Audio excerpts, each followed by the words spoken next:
등장인물이 나옵니다. 오늘 말씀 정말 여러분들이 많이 알고 계시는 말씀이시죠. 오늘 파라오와 요셉이 나오게 됩니다. 오늘 이 파라오, 이 바로라고 하는 왕 앞에 요셉은 해석해야 하는 상황을 직면하게 됩니다. 여러분들도 인생의 여러 가지 일들 앞에 해석하시죠. 자기의 문제가 있고, 또 자식의 문제가 있고, 가족의 문제가 있고, 건강의 문제가 있고, 돈의 문제가 있고, 이런 것들을 마주하실 때 쉬우십니까? 너무 어려우시죠. 돈 문제 너무 어렵죠. 건강 문제도 내 뜻대로 되지 않죠. 나도 모르고 있는데 어느새 막 내가 아파있고 막 이런 것들도 있고요. 그 문제들을 마주할 때, 우리가 어떤 문제를 마주할 때는 그것이 정말 쉽지 않습니다. 그런데 오늘 요셉도 이렇게 쉽지 않은 문제에 마주하게 됩니다. 바로 파라오라는 바로라는 이 왕 앞에, 어마어마한 사람 앞에 서야 되는 쉽지 않은 문제를 직면하게 됩니다. 요셉이 이 바로 앞에 왜 섰을까요? 왜 섰을까요? 꿈을 꾸었죠. 너무 잘하셔서 대답 안 하시는 거죠. 꿈을 꾸었습니다. 네, 바로 해석이 안 되는 꿈이죠. 바로인데 바로 해석이 안 되는 꿈이에요. 죄송합니다. 이렇게 썰렁할 수가. 이 겨울은 더 춥게 만든 것 같습니다. 바로 해석이 안 되는 꿈을 꿨어요. 그래요. 네, 한 장 넘겨주시겠습니까? 혹시 PPT 한 장만 넘겨주세요. 죄송합니다. 이 파라오라는, 우리 성경의 바로라고 하는 이 인물은요, 한 번 더 넘겨주시겠어요? 어떤 사람이냐면 왕인 거예요. 한 나라의, 이집트라는 나라의 왕이고요. 또 하나 넘겨주시겠어요? 또 이집트의 제사장입니다. 이 파라오라는 사람은 두 가지 역할을 다 감당하고 있는 거예요. 여러분들도 아시다시피 우리나라의 대통령이 외교를 잘못하거나 경제를 잘 못 세우면 엄청나게 핍박받죠. 욕하시고 또 불만을 뿜으시고 왜 그걸 저렇게 했느냐라는 생각들이 여기저기서, 나라의 여기저기서 막 나와요. 근데 그 역할을 하는 게 오늘날의 대통령이 저 당시에는 왕과 같은 역할입니다. 그래서 모든 통치권을 가지고 있는 사람이었어요. 그리고 제사장이라고 말씀을 드렸는데, 이 제사장이라는 의미는 무엇이냐면, 파라오는 신이었기 때문에 그 신 자체이면서 모든 제사를 자기가 주관하는 제사장이었어요. 나라를 대표하여서 제사를 드리는 제사장이면서 신이면서 왕인 것이 바로 파라오의 역할이었습니다. 이런 어마어마한 사람 앞에 요셉이 서야 됐던 것이, 여러분들은 쓰실 수 있으니까 엄청 떨렸을 것 같아요. 한 장 더 넘겨주시겠습니까? 그 바로 해석이 안 되는 꿈이 이런 꿈이었어요.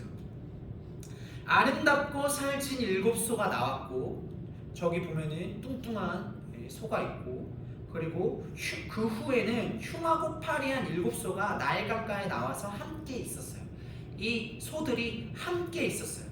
그런데 그 흉하고 파리한 소가 살찐 소 7마리를 먹어버린 것입니다. 다음 넘겨주시겠습니까? 두 번째 꿈은 한 줄기에서 정말 무성하고 충실한 7 이상이 나왔고, 그 후에는 또 가늘고 동풍에 마른 7 이상이 나왔어요. 근데 그 가는 7 이삭이 충실한 7 이삭을 먹어버린 것이죠. 여러분들, 제가 아까 바로의 역할이 뭐라고 했습니까? 왕이면서 제사장이면서 신이라고 말씀을 드렸습니다. 그런데 이런 사람이 고작 이 한 꿈을 꾸었다고 해서 해석하지 못할까요? 바로라는 이 왕이 한 번만 꿈을 꾸었을까요? 수많은 꿈을 꿨을 것입니다. 수많은 꿈을 꿨을 거고, 그는 스스로 해석할 줄 아는 사람이었어요. 이런 꿈은 이런 꿈이겠지. 이 전쟁에서는 뭐 전쟁에 관련된 꿈을 꿨겠죠. 이 전쟁은 이렇게 하면 이기겠다 라는 꿈을 꾸면서 자기가 해석하고 그거에 대한 시행을 하고 그거에 대한 책임을 지는 사람이었어요. 고로 완벽한 사람이었어요. 이집트 이 시대 때에는 이 바로라고 하는 사람의 이상의 사람은 없었습니다. 그런데 이 사람이 이 꿈을 꾸고 난 다음에 해석이 안 되는 거예요. 너무 이상하죠.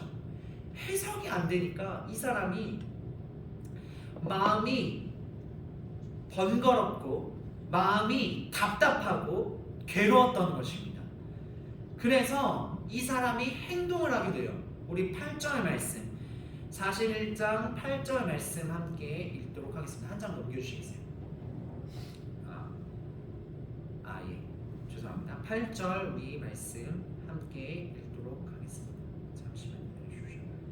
예, 8절 말씀입니다. 시작. 아침에 그의 마음이 변민하여 사람을 보내어 애굽의 점술가와 현인들을 모두 불러 그들에게 그의 꿈을 말하였으나 그것을 바로에게 해석하는 자가 없었더라. 아멘. 그런 것이죠.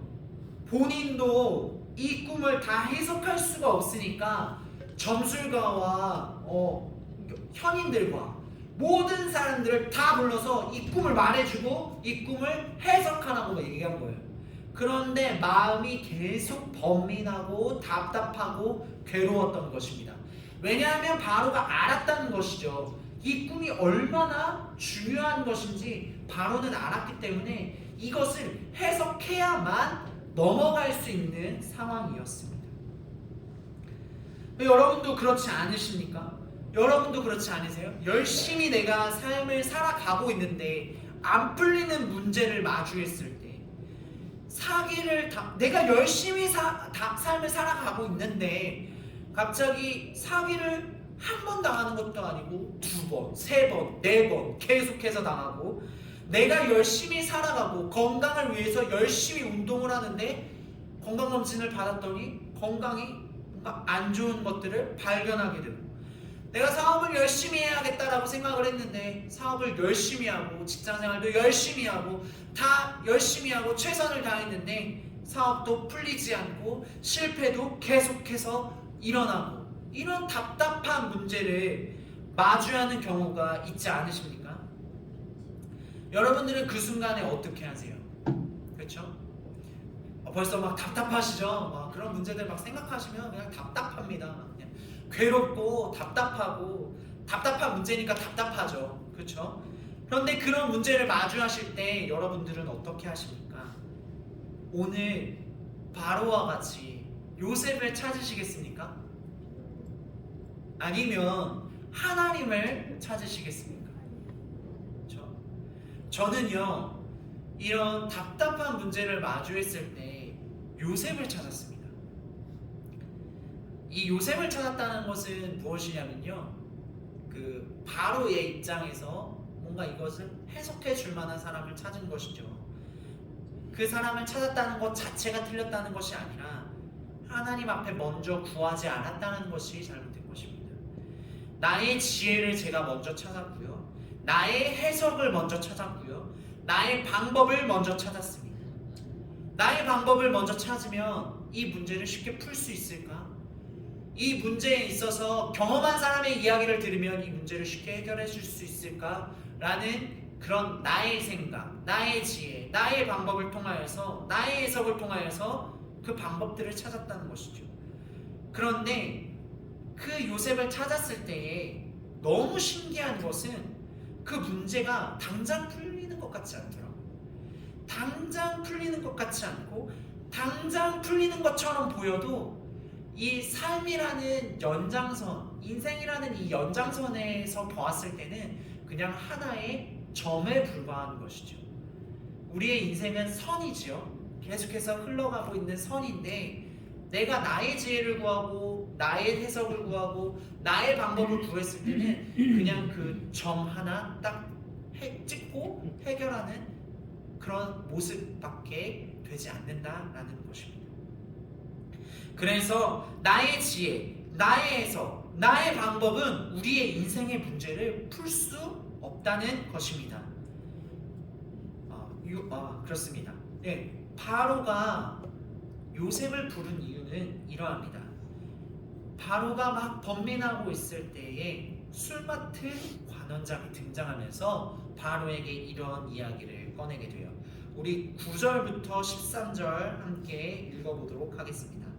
9절부터 13절 함께 읽어보도록 하겠습니다. 함께 읽겠습니다. 시작.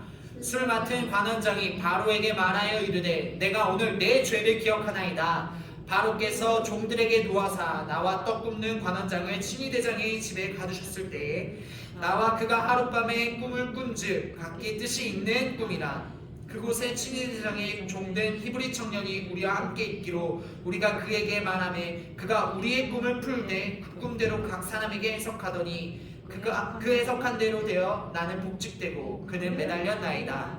예, 바로. 잠시만요. 13절까지입니다. 그는 매달렸더라. 아멘. 예. 그래서 요셉이 오늘 방금 읽었던 것처럼 바로 앞에 직면하게 된 것입니다. 왜냐하면 술 맡은 관원장이 내가 친위대장 감옥에 갇혔을 때에 나도 꿈을 꾸었는데 그때 그 꿈을 해석해 준 사람이 있었습니다 라는 것을 기억한 것이죠. 근데 너무나도 우리가 잘 아는 것처럼 놀랍게도 이 술 맡은 관원장, 정말로 바로와 친밀한 그 사적인 관계까지 들어가는 이 술 맡은 관원장, 이 바로에게 술을 따라준다는 것은 그만큼 친밀했다는 것이에요. 그 역할 이상으로 바로의 고민도 들어주고 바로에게 조언도 해줄 수 있고 그 신이라는 존재 앞에 이 술 따라주는 사람이 조언을 해줄 수 있는 그런 관계였다라는 것이에요. 근데 그가 복직됐을 때에 나를 복직시켜주고 도와준 그 히브리 청년이 있습니다라고 바로 얘기하지 않고 지금 바로가 번민하고 답답하고 힘든 이때에 내가 내 죄를 기억합니다 라고 바로 앞에 고백하면서 이 이야기를 하게 되는 것이죠. 이 또한 놀라운 하나님의 섭리입니다. 이 내 죄를 기억한다라는 이 표현은요, 바로한테 정말 내가 그때 당시에 정말 죽을 죄를 졌다 라는 것을 다시 한 번 더 뉘우치면서 내가 내 죄를 기억하고 있습니다라고 이 겸손한 표현으로 바로에게 얘기하고 있는 거예요. 그래서 그 꿈을 해석해준 히브리 청년을 요셉을 지금 이 술 맡은 관원장이 소개해주고 있습니다. 그래서 바로 앞에 직면하게 되죠. 오늘 말씀 15절 함께 다시 한 번 더 읽어보도록 하겠습니다. 오늘 15절 말씀입니다. 시작. 바로가 요셉에게 이르되 내가 한 꿈을 꾸었으나 그것을 해석하는 자가 없더니 들은즉 너는 꿈을 들으면 능히 푼다 하더라. 아멘. 바로에게 있어서 이 꿈을 해석해 줄 사람이 요셉 너는 당연히 해결해 줄 수 있다라고 한 것이죠. 그러나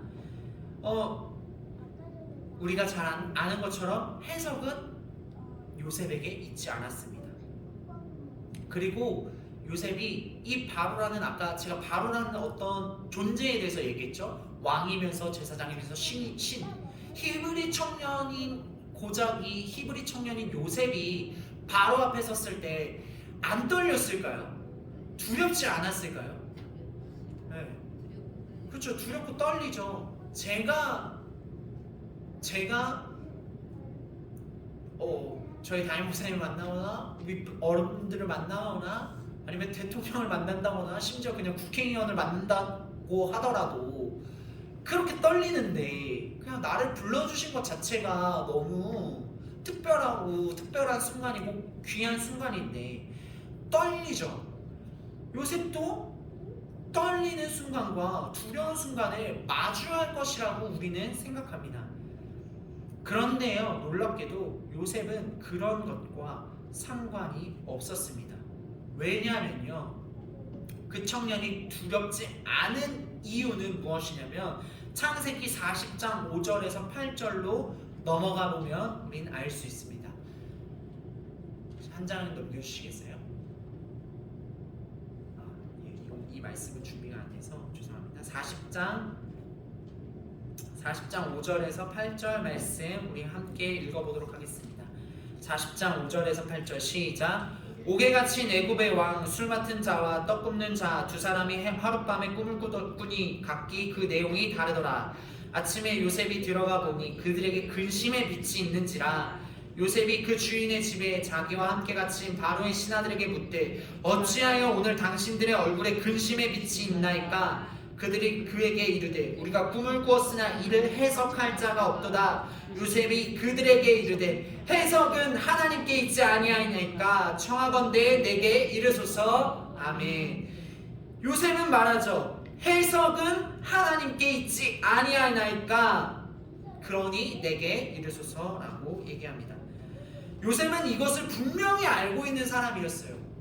요셉이요, 왜 이것을 바로 알고 있는 사람이었을까요? 형들에게 팔렸죠. 형들에게 먼저 죽임을 당하려고 했습니다. 그런데 형들에게 또 팔려 나갑니다. 그래서 요셉은 자기의 삶을 정말 비난적으로 생각할 수 있고 정말 자살하고 싶고 걱정과 근심에 가득 차 있고 우울하고 그 삶을 포기하고 싶은 그런 순간을 마주하고 싶은 순간이 한두 번이 아니었을 것입니다. 그러나 그가 하나 꿋꿋이 지키며 그의 인생을 이끌어갔던 것은 다른 것이 아니라 하나님이 나의 존재의 이유요 목적이라는 것을 그는 분명하게 기억하고 있었기 때문에 오늘 친위대장이 그 아내에게 누명을 씌운 그 순간에도 그는 포기하지 않고 이 감옥에 갇혀 성실하게 일을 할 수 있었던 것이고요. 또한 이 바로의 신하들을 만났을 때에도 그 신하들의 이야기를 듣고 담대하게 나아갈 수 있던 것은 바로 해석은 하나님께 있습니다라는 이 고백을 통하여서 요셉은 그들에게 당당하게 나아갈 수 있었던 것입니다. 그래서 요셉은 두렵지 않습니다. 해석은 하나님께 있다는 사실을 철저하게 알았으니까요. 우리도 마찬가지입니다. 우리도 마찬가지로 두렵지 않습니다. 우리가 만약 우리의 풀리지 않는 이 문제들로, 인생의 문제들로 힘들어하고 있고 어려워하고 있고 건강상의 문제로, 자녀의 문제로, 인생의 노후의 문제로 어려워하고 있다면 우리는 두려워할 필요 없어요. 바로 해석은 하나님께 있다라고 고백하며 우리의 걱정과 근심으로부터 우리가 돌이켜서 하나님께로 나아가야 된다라는 것입니다. 믿으십니까? 돌이켜서 해석을 하나님 앞에 구합시다. 믿으십니까? 아멘. 이 해석은요 하나님께 있는 거예요. 이 해석은요 하나님께 있을 수밖에 없는 이유를 말씀드리겠습니다. 예수님께서 이 나면서부터 소경된 자를 고쳐주시는 일을 여러분들 기억하실 것입니다. 근데 이 소경이 구하는 것이 있었어요. 이 소경이 예수님께 구하는 것은 무엇이냐? 주님 보기를 원합니다 라는 고백을 합니다. 주님 보기를 원합니다 라는 고백을 해요. 근데 놀랍지 않습니까? 이 소경이 먹는 것도 알고 있고 돈이 많으면 좋은 하인을 들 수도 있고요. 그렇죠? 좋은 집에 그냥 삶을 살 수도 있고 뭔가 일이 다 해결될 수도 있는데 그가 주님 앞에 구하는 것은 다른 것이 아니라 주님 내가 보기를 원합니다 라고 해요. 근데 여러분들도 아시다시피 내가 이미 눈을 감고 있는 게 나의 원래의 상태, 나의 원래 존재의 상태라는 것을 그가 알고 있었고 그가 늘 경험하면서 그 인생을 살아왔을 텐데 어떻게 보기를 원한다라는 고백을 할 수 있었을까요? 물론 주변 사람들이 보고 있어서 그 고백을 할 수 있었다라고 생각하겠지만 할 수도 있겠지만 그는 정말로 실로 보기를 원했던 것이 하나님의 일들을 정말로 영적으로나 육적으로나 그가 정말 보기를 원했기 때문에 주 앞에 구한 것이 이것을 깨닫지 못했다라고 한다면 그는 나에게 먹을 것을 주십시오, 나에게 입을 것을 주십시오 라고 구했을 거예요. 그런데 이 소경이 주님 앞에 분명히 구합니다. 주님 보기를 원합니다. 어둠 가운데 있는 사람들은 이것을 깨닫지 못하는 거예요. 주님 앞에 구했을 때 주님 당신의 빛을 비춰주시옵소서 라고 구할 때에 나의 관념과 나의 생각과 나의 방법들이 깨지면서 주님의 선하신, 주님의 인자하신 그 길로 인도하시는 것을 깨달아 알 수 있다라는 것입니다. 그래서 우리가 하나님 앞에 해석이 있습니다라고 하는 이 고백이 굉장히 중요한 것이에요. 나의 방법대로, 나의 생각대로 하는 것은 인생의 선 가운데에 점을 하나 딱 찍는 것밖에 되지 않으니까요. 이 선이 쭉 진행이 되더라도 목적지를 향해서 쭉 진행이 되어야 되잖아요. 이 선이 막 위로 갔다 아래로 갔다 어디로 갔다 다시 뒤로 갔다 하는 것이 우리의 인생이 아니지 않습니까? 우리의 인생은 하나님께 있는 것입니다. 하나님께서 우리의 인생을 인도하시는 것입니다. 그래서 우리의 인생의 해석은 하나님께 있는 것입니다. 믿으십니까? 그래서 우리는 두려워할 필요가 없습니다. 그래서 우리는 요셉을 구할 필요가 없습니다. 요셉 자체가 될 필요도 없습니다. 하나님이 요셉을 통하여서 우리에게 보여주시고자 하시는 것, 하나님이 요셉을 통하여서 우리에게 말씀하고자 하시는 것은 바로 너의 인생을 너가 해석하는 것이 아니라 번민하고 답답하고 고민되고 어려운 너의 삶 가운데에 너의 주권을 가지고 너가 살아갈 것인지, 아니면 그 주권을 나에게 넘겨서 내가 해석하는 대로 너가 그 인도함을 받으며 사람을 살게 될 것인지 너가 선택하라는 것입니다. 여러분들 어떤 선택을 하기를 원하십니까?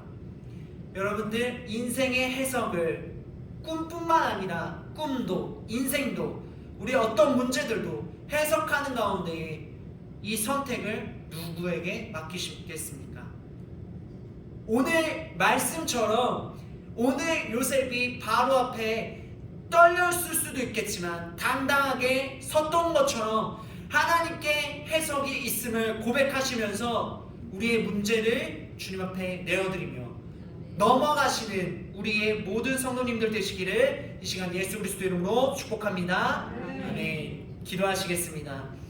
하나님 아버지 감사합니다. 오늘 요셉을 통하여서 정말 큰 존재와 문제와 어려움 가운데에 우리가 어떻게 직면해야 하는지 가르쳐 주시니 주님 감사합니다. 하나님 아버지, 나의 주권을 내려놓습니다. 내가 요셉을 구하지도 않고 요셉을 되려 하지도 않겠습니다. 나의 삶을 가장 잘 아시는 주님 앞에 나의 삶을 드리며 해석을 주님 앞에 내어드리며 주님의 인도하심을 따라가겠습니다. 주님의 인도하심을 우리가 바라보겠습니다. 당신의 빛을 비춰주시옵소서. 나의 어둠 가운데에, 나의 무지 가운데에 하나님 빛을 비춰주심으로 인하여서 나의 어둠이 깨어지고, 주님 나의 관념이 깨어지고 나의 틀이 깨어지고 당신의 그 해석을 통하여서 아름다운 빛을 발하는 우리 모든 성도님들 될 수 있도록 주님 축복하여 주시옵소서. 하나님, 우리 인생의 빛이 당신의 빛이 우리 인생에게만 비춰지기를 원치 않습니다. 나를 통하여서 하나님의 나라가 확장되기를 원합니다. 나의 이웃이 그 빛을 바라보기를 원합니다. 나의 이웃이 그 빛으로 인하여서 즐거워하기를 원합니다. 그 빛으로 인하여서 나의 가족들이 즐거워하기를 원합니다. 구원을 받기를 원합니다. 주님 그렇게 행하여 주시옵소서. 모든 것을 주님 앞에 올려드리며 감사드리며 예수 그리스도의 이름으로 송축하며 기도합니다. 아멘.